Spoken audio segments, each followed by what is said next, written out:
United boys, welcome back to the channel. दोस्तों, big blow to Manchester United. भाई Diego Dallo is also out for the season possibly. बात करेंगे, preview करेंगे game को Bournemouth के against. क्या खिलाना चाहिए हमें लाइनअप. भाई प्लेयर्स को कुछ को रेस्ट भी देना है, बट फिटनेस भी चाहिए, देखना भी बहुत कुछ है.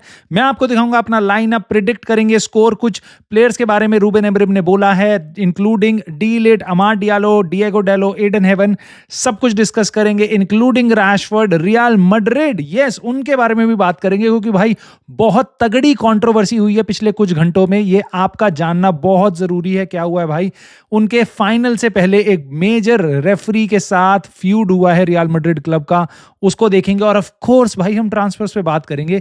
इतना कुछ चल रहा है भाई ट्रांसफर से रिलेटेड यूनाइटेड के आसपास. एडरसन के बारे में फाब्रिज़ियो रोमानो की और एम्फेसिस वाली रिपोर्ट आई है, एम्फेसाइज किया उसने और ज्यादा.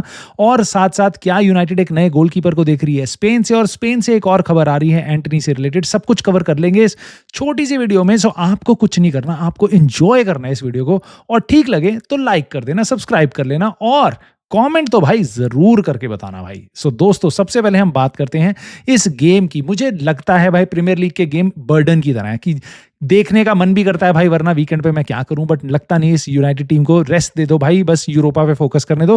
बट ऑफ कोर्स हमारी रिस्पॉन्सिबिलिटी है, बहुत सारे फैंस जाएंगे देखने, हमें एक रीजनेबल टीम वहां पे खड़ी करनी है, कंपेटिटिव टीम खड़ी करनी है. और मुझे लगता है हमारा लाइनअप ऐसा होगा. लाइनअप एक्सप्लेन करने से पहले मैं आपको बता देता हूं क्या क्या बोला है रूबेन प्रेस कॉन्फ्रेंस में अपनी, रूबेन अमोरिम ने. ठीक है, तो डिएगो डेलो के बारे में बताया था, उसने छूटते ही बोल दिया भाई डिएगो डेलो नहीं है, इंजर्ड है, और उसको काफ की इंजरी हुई है, और पॉसिबली वो पूरे सीजन के लिए बाहर है, पूरे सीजन के लिए पॉसिबली बाहर है. बट वीक बाय वीक उसको असेस करेंगे. इसका मतलब मुझे तो यही लग रहा है भाई कि शायद वो सीजन से पहले वापस ना भी आ पाए, क्योंकि सीजन खत्म हो जाएगा भाई कुछ हफ्तों में, राइट. सो ये बहुत बड़ा ब्लो है, और आई फील सैड. ये वो प्लेयर है भाई जो पूरे सीजन अवेलेबल रहा है, सबसे ज्यादा मिनट खेलने वाला प्लेयर पूरी टीम में डिएगो डेलो है हमारे लिए. Highly consistent, highly available. ठीक है, उसकी परफॉर्मेंसेज अच्छी नहीं रही हैं पूरे सीजन बहुत ज्यादा, बट वो राइट विंग, लेफ्ट विंग, हर जगह खेल रहा है भाई, हर डिफेंस में. Basically he was always available, right. Now he is not, और पॉसिबली शायद हमें उसकी कमी खले. आई जस्ट होप ना खले, बाकी प्लेयर स्टेप अप करें. बट अब आप किसको खिलाओगे? उस प्लेयर को आप हमेशा टीम में डाल सकते थे, हमेशा रहता था वो. अब उसकी कमी शायद खले. लेट्स सी क्या होता है भाई. मुझे इसलिए लगता है मेजरॉई यहाँ पे खेलेगा राइट विंग बैक, क्योंकि राइट विंग बैक पे खिलाने के लिए हमारे पास कोई ऑप्शन नहीं है. देखो, मैंने बहुत ही समझदारी से यहाँ पे फ्रेडरिक्सन और लिंडेलॉफ को रखा है, नॉट बिकॉज कि मैं बोर्नमथ के अगेंस्ट जीतना चाहता हूँ डेस्परेटली, इसलिए इन दोनों को खिलाना चाहिए, नो. बट क्योंकि हमारा हैरी मैगवायर पिछले गेम में रेस्टेड था, आई थिंक हैरी मैगवायर अगर फिट भी होगा पूरा, तो उसको एक हाफ से ज्यादा नहीं खिलाना चाहिए, क्योंकि 4 दिन बाद हमें वापस गेम खेलना है. लेनी औरो के साथ बिल्कुल हम स्टार्ट कर सकते हैं. ही इज यंग, एक हफ्ते से कोई गेम नहीं खेला.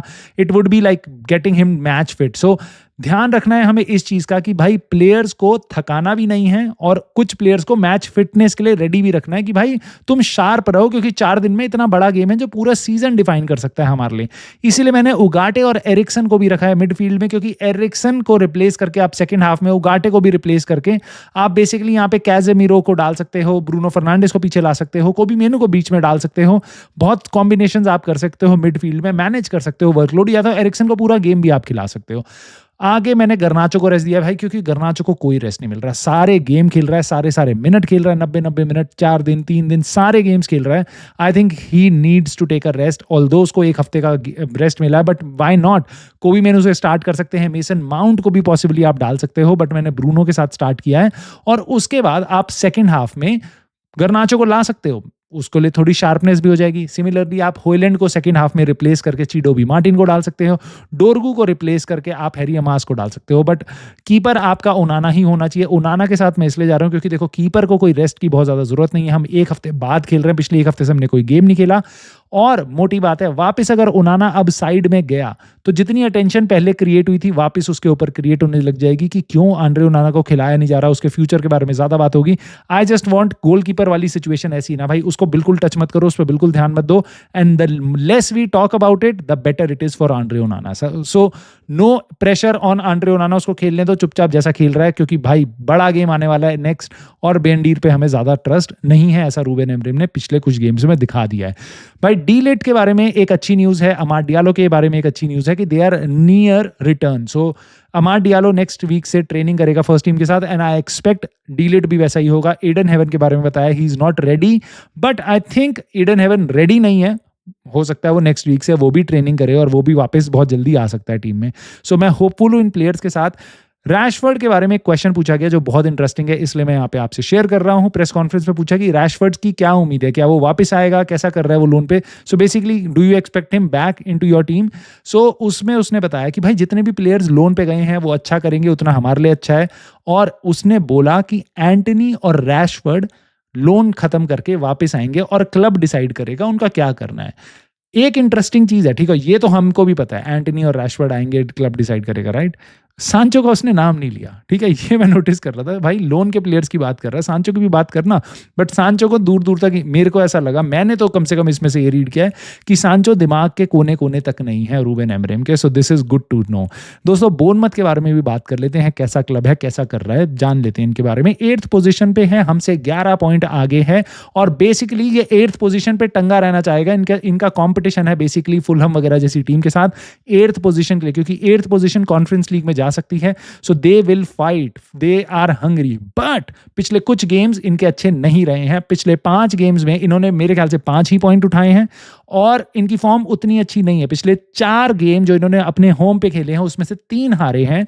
सो बोर्नमथ जो सीजन जैसे उन्होंने स्टार्ट किया था वो बहुत ही प्यारा था, और अब शायद वो थोड़ा सा फॉर्म उनकी गड़बड़ हो रही है, बट उनकी फॉर्म हमारे अगेंस्ट बहुत सही है भाई। पिछले 3 गेम अक्रॉस 2 सीजन जो खेले हैं हमारे अगेंस्ट, 8 गोल मार दिए उन्होंने, हमने बहुत ही कम गोल मारे हैं, और हमने एक भी गेम नहीं जीता। 2 गेम वो जीते हैं, 1 गेम ड्रॉ हुआ है। सो ले दे के हमारी हालत कोई बहुत अच्छी नहीं है, और ऑफ कोर्स हमारी कोई बेस्ट टीम हम नहीं खिलाएंगे, और मेरे को खिलानी भी नहीं है, ठीक है। और बुरी बात यह है भाई, अगर बोर्नमथ ये गेम जीतती है तो they will be the 6th team to do a double over Manchester United in a same season after so many years। मतलब रिकॉर्ड टूटेंगे भाई, पता नहीं कितने सालों के, but again I don't care, already हमारी इतनी हालत खराब है भाई। प्रिडिक्शन है भाई मेरी इस गेम की 0-0 draw. I just wanted to be a dull draw, कोई एक्साइटमेंट नहीं चाहिए मेरे को बहुत ज़्यादा, ठीक है, मैं डल ड्रॉ से काम चला लूंगा। एक बुरी चीज़ वैसे ही होने वाली है इस वीकेंड पे, लिवरपूल अपना 20th टाइटल जीत जाएगी, जिसको देख के मेरे अतड़ियां एकदम सिकुड़ जाएंगी। क्यों? क्योंकि भाई अभी तक पूरी प्रीमियर लीग, पूरी लीग टाइटल सबसे ज़्यादा किस क्लब के थे? मैनचेस्टर यूनाइटेड 20, लिवरपूल के थे 19, और अब वो भी 20 पे आ जाएंगे। आई जस्ट होप मैं ऐसा कोई दिन ना देखूं कि लिवरपूल हमें पे सरपास कर पाए, बट खैर देखते हैं दोस्तों क्या क्या दिन दिखाते हैं ये दुनिया और ये Premier League. Basically Real Madrid के बारे में अब बात करते हैं भाई। एक भयंकर कंट्रोवर्सी हुई है, इसके बाद हम बात करेंगे ट्रांसफर्स की। रिकार्डो डे बुर्गोस करके उनका एक रेफरी है जो इस फाइनल को रेफरी करेगा बेसिकली। सो फाइनल किसके बीच में है? Real Madrid Barcelona. सारे फाइनल इन्हीं दोनों के बीच में हो रहे हैं भाई। पिछले फाइनल में एक डोमेस्टिक कंपटीशन के बार्सिलोना ने उनको 5-2 हराया था, और वापस ऐसा लग रहा है बार्सिलोना फेवरेट्स है इस गेम में भी। कोपा डेल रे का फाइनल है। नाउ इस टाइम पे हमेशा ऐसा होता है, फाइनल से पहले रेफरीज का भी इंटरव्यू लिया जाता है स्पेन में। अब रेफरी से जब बातें कर रहे थे कि आपको कैसा लग रहा है, थोड़ा बहुत प्रेशर हो रहा है रियल मैड्रिड की तरफ से आपके ऊपर, क्योंकि उनका बवाल चलता है, उसके बारे में मैं बात करूंगा। वो बंदा रो पड़ा, उसने रोते रोते बता दी अपनी स्टोरी कि मेरे बच्चे को बुली करते हैं, कहते हैं son of a thief, son of a thief. मतलब रेफरीज को इतना प्रेशर होता है रियल मैड्रिड वगैरह के और बड़े गेम्स के अगेंस्ट में। बेसिकली उसने बड़े गेम्स के बारे में बोला। अब रियल मैड्रिड ने इसके बाद एक बहुत स्ट्रॉन्ग स्टेटमेंट दे दी, अपना ये बोला कि देखो कितना बायसनेस है रियल मैड्रिड के अगेंस्ट रेफरीज का, this is not fair etcetera etcetera. उन्होंने रिक्वेस्ट करी RFEF पे, जो रेफरी फेडरेशन है स्पेन में, कि भैया इस रेफरी को चेंज करो। 24 घंटे पहले ये रोड हो रहा है हमारे मैच से पहले, और इतना बड़ा फाइनल है जिसको करोड़ों लोग देखेंगे, लाखों लोग देखेंगे, तुम्हें इस रेफरी को हटाना चाहिए। उनकी रिक्वेस्ट हटा दी गई कि भैया नहीं, रेफरी तो हम चेंज नहीं कर रहे हैं। और मैड्रिड ने एज अ रिस्पॉन्स बहुत सारी प्री मैच चीज़ें, इवेंट्स जो छोटे मोटे होते हैं वो सारे कैंसिल कर दिए। जो ट्रेनिंग होती हैं, कुछ कुछ ऐसी जो दिखाने के लिए होती हैं, बहुत कुछ चीज़ें उन्होंने कैंसिल कर दी, जिससे थोड़ा बहुत स्पेनिश फेडरेशन वगैरह पे थोड़ा इम्पैक्ट पड़ा हो। बट अब अगेन उन्होंने बोल दिया, और ये सुनने में आ रहा था कि रियल मैड्रिड शायद फाइनल से भी मना कर दे कि हम नहीं खेल रहे हैं, अब आपने रेफरी को नहीं हटाया, तो जिस पे रियल मैड्रिड ने कंफर्मेशन दे दी कि हमारे दिमाग में दूर दूर तक ऐसा कोई ख्याल नहीं था कि हम फाइनल नहीं खेलेंगे, हम बिल्कुल फाइनल खेलेंगे। अब देखो दोस्तों, ये कोई नई बात नहीं है, ये जो फ्यूड है RFEF का, वो रियल मैड्रिड के साथ हमेशा से रहा है और बहुत टाइम से रहा है। और स्पेशली उनको देखो, रेफरीज को बहुत बुरा लगता है जो RMTV करता है। RMTV क्या है, जैसे हर फुटबॉल बड़े क्लब का एक टीवी चैनल होता है, सो वहाँ पे वो क्या करते हैं भाई, वो रीले चलाते रहते हैं पूरे टाइम, बहुत लंबे लंबे शोज में दिखाते रहते हैं रेफरी ने कौन कौन सी मिस्टेक्स करी थी रियल मैड्रिड के अगेंस्ट, कब हमारे अगेंस्ट उनके अगेंस्ट फाउल नहीं दिया रियल मैड्रिड के अगेंस्ट, कब रियल मैड्रिड के अगेंस्ट गलत डिसीजंस हुए, उसको रिपीट पे चलाते रहते हैं, विच इज नॉट फेयर मेरे हिसाब से। But what do you think? तुम्हारे को लगता है जो RMTV जो करती है ये ओवरबोर्ड रिएक्शन है, ऐसा नहीं करना चाहिए? ऐसा कोई भी किसी भी प्लेयर के लिए भी कर सकता है। अगर बार बार एक रील चला दो जहाँ पे विनी जूनियर या किसी भी क्लब का प्लेयर, लुइस सुआरेज लिवरपूल का, हमारी टीम में बहुत सारे प्लेयर थे, आर्सेनल की तो पूरी टीम ही है भाई, चेल्सी का डिडियर ड्रॉगबा, इन सबको आप डाइव करते हुए दिखा दो तो कैसा इंप्रेशन जाएगा किसी टीम के लिए, किसी प्लेयर के लिए? सो क्या RMTV जो रेफरी के ब्लंडर्स या रेफरी की परसीव्ड मिस्टेक्स को बार बार रिपीट करके चलाती है, is this okay, do you think?